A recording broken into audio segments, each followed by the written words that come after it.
Hey guys, this is Aaron with Blue Collar Bike Works. Today we're going to look at one of my favorite things in the world. We're going to look at some knives. Here I have a Damascus blade, and I have a customer who I worked on his bike, and he imports knives from overseas and he sells them. And so to earn a little bit of extra Christmas money, I told him I would sell some in my shop. And I get asked this question a lot when dealing with knives. How do you tell the difference between real Damascus and fake Damascus? So we're going to look at a couple of different blades.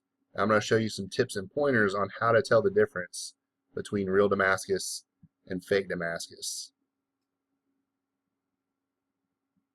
So stay tuned and we're going to get right into it. Alright guys, so here we have 5 different blades, and the guy I get them from, he's an old Vietnam vet, and him and his partner import these from Syria, and supposedly they come from Damascus.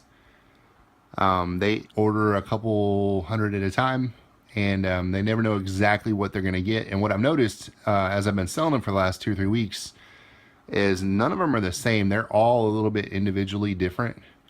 Some of them have different handles, and some of them have different notches cut in them. But we're going to take a close-up look at a couple of them and look for some telltale signs. I've seen cheap, quote-unquote, Damascus at the flea market. I've seen them at gun and knife shows. And a lot of times they're really easy to spot the fake ones because they're either laser engraved or they have weird patterns on them. These are legit Damascus from Syria, but they're kind of rough in the finish.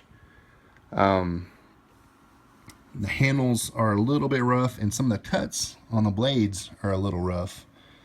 But what we're going to do is take a look, and I'm going to show you where to look to tell if it's fake or if it's legit.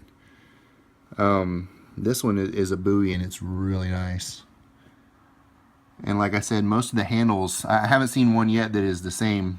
This has bone and wood, and then it has a couple of different types of wood in between, finished out with brass. This handle is horn, I believe, and this handle is probably bone. But then this handle over here is bone, and a couple of these blades are similar, but they're not exact. I sold this knife last week with a black handle that was horn. So we're going to take a look at a couple of these up close, and the best way to tell right off the bat, you can't always tell by looking at the blade. And I'm talking about the sharpened edge of the blade, but this one you can tell pretty easily. If the blade is sharpened and has like a mirror finish on it, like down here it's got more of a mirror finish, it's harder to tell if it's Damascus. But what you're looking for is you're looking for the pattern, and you're looking that the pattern stays consistent throughout the piece. And so right here, let's see if I can get this in here closer. Right here where this cut down is, we're looking at the pattern where it goes up into the meat of the knife. And then right here at the very edge, you can see that pattern actually continues down into the cutting edge of the blade. But if you look at the back of this knife, all along the spine, it's got the same patterns. But then when it gets up into the handle, it's polished out. So you can polish out Damascus to look like regular steel, and make it look nice and shiny and pretty, and you wouldn't be able to actually tell that it's Damascus. And that's what we see with this knife here. All the way through the handle part of it, it's polished out. But once we get, see, these are a little rough because it's got a little bit of epoxy on it. But once we get up to where the blade starts, they let the Damascus show through. And you can see those folds go right onto the cutting edge of the blade. Also, on the back side of it, where the file work is, if you can see that pattern goes down into those cuts on the file work, that's another telltale sign that it is an actual legit Damascus.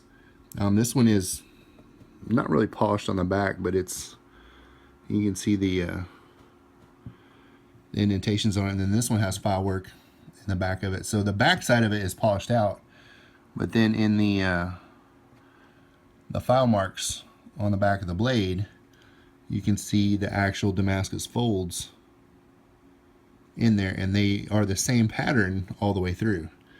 So that's another way to tell if it's a legit Damascus or not. The ones I see at the gun and knife show that are really cheap are like laser engraved, and the layers in the steel don't feel like these Damascus ones do. They feel completely different, and they look completely different. These, you can kind of catch them with your fingernail, and you can feel the ridges in these different blades.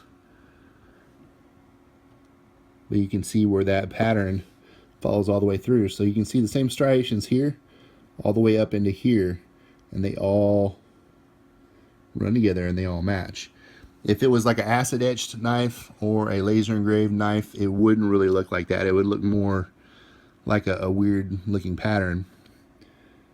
And see, these are a little rough because they're made overseas, and the finish on them is not 100% perfect. You know, there's epoxy in here, and a couple of these I'll take and clean up. This one right here, I think I'm going to keep. This is my favorite one right here. It is pretty slick, and they all come with sheaths, but the sheaths are kind of poor quality, so I'll probably get one made specifically for this knife that fits a little bit better. This last one is it's pretty crazy looking, and you can tell it's Damascus here at the end, and it's got a finger hole, and then it's got a bunch of file work on it, and it's got a weird looking it's like a self-defense type blade. But if we zoom in here, you can see that the Damascus and the folds roll up into the contours of the blade, and then you can see them in all the file notches, and they're all uniform and they're all the same. And then right here, it's actually polished out, but then we get back to this back finger loop part, and the Damascus grain shows back up again.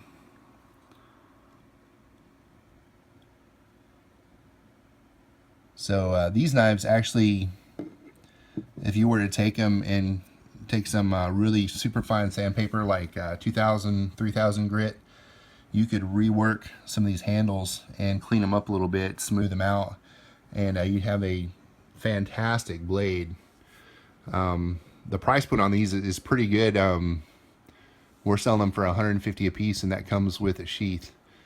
I have a guy here locally that makes Damascus out of cable steel, and he hand forges his own stuff, and his blades start at anywhere from $600 to $800. For a blade this size, you're looking at probably $800 easy. So these are pretty cool. I'm pretty happy. I've sold 5 or 6 of them in the last 2 weeks, and I'm not really making a whole lot of money off of it. It's more to help this guy out. He has a contact, and they import them directly from Syria, supposedly. I don't know. They've got some old army hookups on where they get these, so they're pretty cool. And if you know what you're looking for when you go to the gun show or the flea market or anywhere they sell blades, make sure you take a really close look at the blade, especially if it has file notches and stuff like that. But right here where the hollow grind starts, before the actual edge starts, you want to look in here and make sure that all these striations match up and that they are legit. So I hope you guys kind of got something out of this video. If you like it, definitely subscribe. Definitely give me a thumbs up. You can follow me on Steemit. I'm going to post this video there. Harley Mechanics with an X. And this is Aaron at Blue Collar Bike Works on the Blue Collar Bike Works channel. And thank you guys for checking out my video, and we'll catch you next time. Thanks.